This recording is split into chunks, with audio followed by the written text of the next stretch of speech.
अस्सलाम वालेकुम दोस्तों। मैं हूं मोहम्मद यूसुफ और आप देख रहे हैं निश्तर टीवी।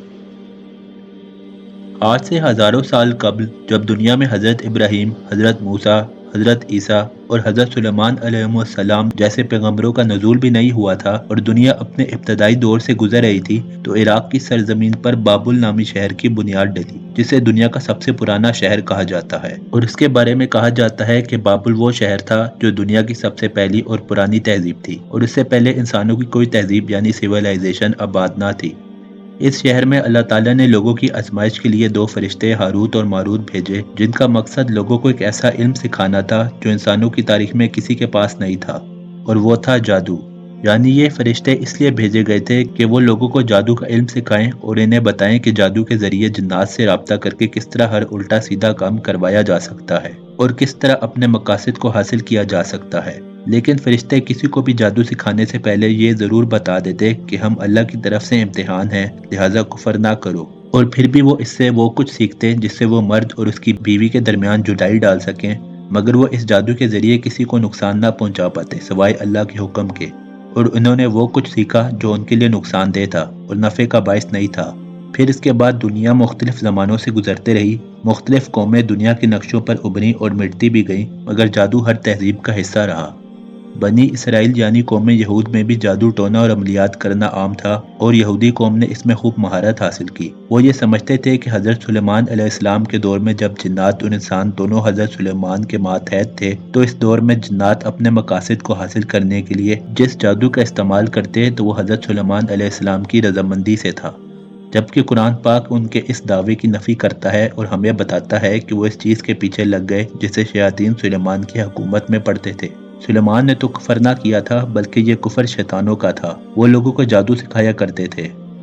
इस जादू टोने की मिसालें हमें आखिरी नबी हज़रत मोहम्मद सल्लल्लाहु अलैहि वसल्लम के दौरे मुबारक में भी मिलती हैं कि आप सल्लल्लाहु अलैहि वसल्लम पर जादू किया गया और इस जादू के असर से आप सल्लल्लाहु अलैहि वसल्लम को ये गुमान होता कि उन्होंने कोई काम किया है, मगर असल में वो काम ना किया होता। वो सुबह उठते तो ये समझते कि उन्हें गुस्ल की ज़रूरत है, मगर उनकी जोजा हज़रत आयशा रज़ियल्लाहु ताला अन्हा उन्हें ये यकीन दहानी कराती कि उन्होंने कुछ ऐसा नहीं किया कि उन्हें गुस्ल करना पड़े। अपनी इस हालत को देखकर रसूलुल्लाह सल्लल्लाहु अलैहि वसल्लम ने अल्लाह से दुआ की ताकि इस मामले में उनकी मदद और रहनुमाई की जा सके। इसके बाद आप सल्लल्लाहु अलैहि वसल्लम ने हज़रत आयशा से फरमाया कि मुझे लगता है कि अल्लाह ने मेरी रहनुमाई कर दी है, क्योंकि मैंने ख्वाब देखा है जिसमें दो लोग या दो फरिश्ते मेरे पास आए। एक मेरे सरहाने की तरफ बैठ गया और दूसरा मेरे कदमों की तरफ बैठ गया, और फिर दोनों आपस में गुफ्तगू करने लगे। पहला वाला कहने लगा कि इस शख्स के यानी मोहम्मद सल्लल्लाहु अलैहि वसल्लम को क्या मुश्किल दरपेश है। दूसरे वाले ने जवाब में कहा कि इन पर जादू किया गया है। इस पर पहले वाले ने पूछा कि यह जादू किसने किया है, तो दूसरे वाले ने जवाब दिया कि लबीद इब्न अल असआम। इस पर पहले वाले ने पूछा कि उसने ये कैसे किया, इसने क्या चीज़ इस्तेमाल की। इस पर दूसरे वाले ने जवाब दिया कि उसने एक कंगा इस्तेमाल किया और इन बालों को जो उस कंगे पर जमा थे और नर खजूर के पोलन की बैरूनी जिल्द को। इस पर पहले वाले ने पूछा कि यह जादू किधर है, तो दूसरे वाले ने जवाब दिया कि यह धरवान के कुएं में है। ये सुनकर आप सल्लल्लाहु अलैहि वसल्लम दरवान के कुएं पर गए और जब वहां से वापस आए तो हजरत आयशा रज़ियल्लाहु अन्हा को बताने लगे कि इस कुएं के पास खजूरें दिखने में शैतानों के सरों जैसी हैं और इस कुएं का पानी स्याह और खूनी है। ये सुनकर हजरत आयशा रज़ियल्लाहु अन्हा ने आप सल्लल्लाहु अलैहि वसल्लम से पूछा कि क्या आपने उन चीज़ों को बाहर निकाल लिया जिसकी वजह से आप सल्लल्लाहु अलैहि वसल्लम पर जादू किया गया था। तो एक रवायत के मुताबिक आप सल्लल्लाहु अलैहि वसल्लम ने फरमाया कि नहीं, क्योंकि अल्लाह ने मुझे इससे शिफा दे दी है और मुझे खदशा है कि अगर मैंने इसे बाहर निकाल लिया तो इससे लोगों पर कोई बुराई ना पड़ जाए। इसके बाद आप सल्लल्लाहु अलैहि वसल्लम की हिदायत पर कुआं भर दिया गया।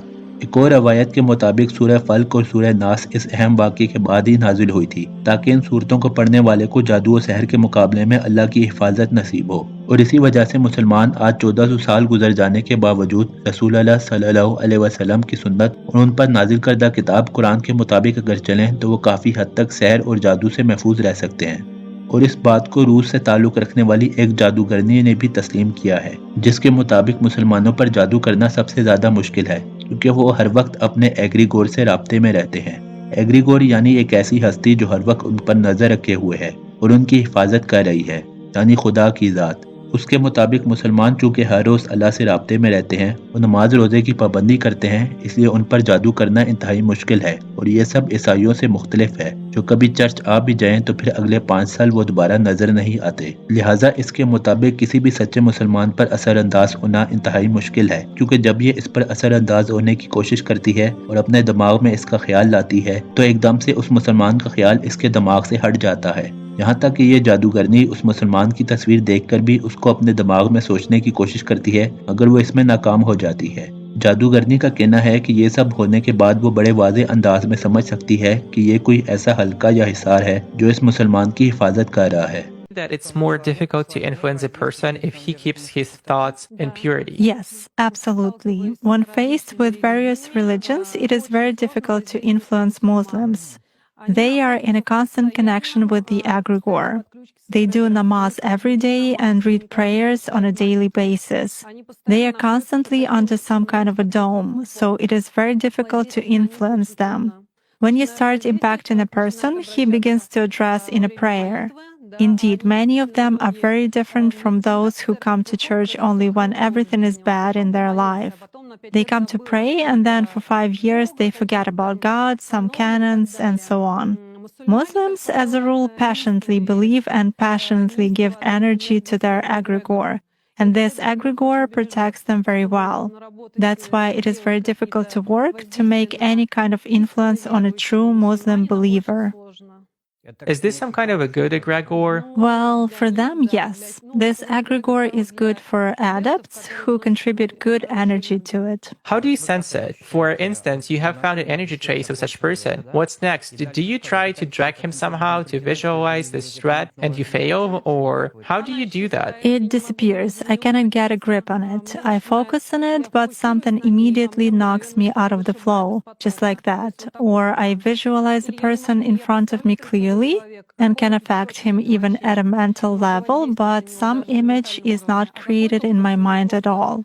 I even look at a photo, reproduce an image, but it vanishes from my mind. Thus, I can clearly see that a person is covered with something. Does this only work with Muslims? It does for me. Nowadays, there are very few people among Christians who truly believe.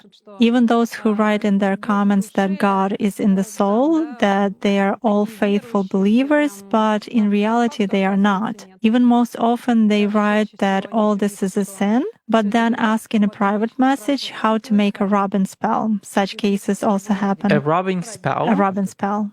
What is इस रूसी जादूगरनी के interview के बाद ये बात समझना मुश्किल नहीं कि क्यों सच्चे मुसलमान जादू टोने के मुकाबले में महफूज रहते हैं, क्योंकि कुरान पाक हमें बताता है कि जब शैतान को जन्नत से निकाला गया था तो उसने अल्लाह को कहा था कि क्योंकि तूने मुझे गुमराह किया है, अब यकीनन मैं इनके लिए यानी इंसानों के लिए ज़मीन को आरास्ता करूंगा और इन सबको ज़रूर गुमराह करूंगा सिवाय इनके जो तेरे चुने हुए बंदे हैं।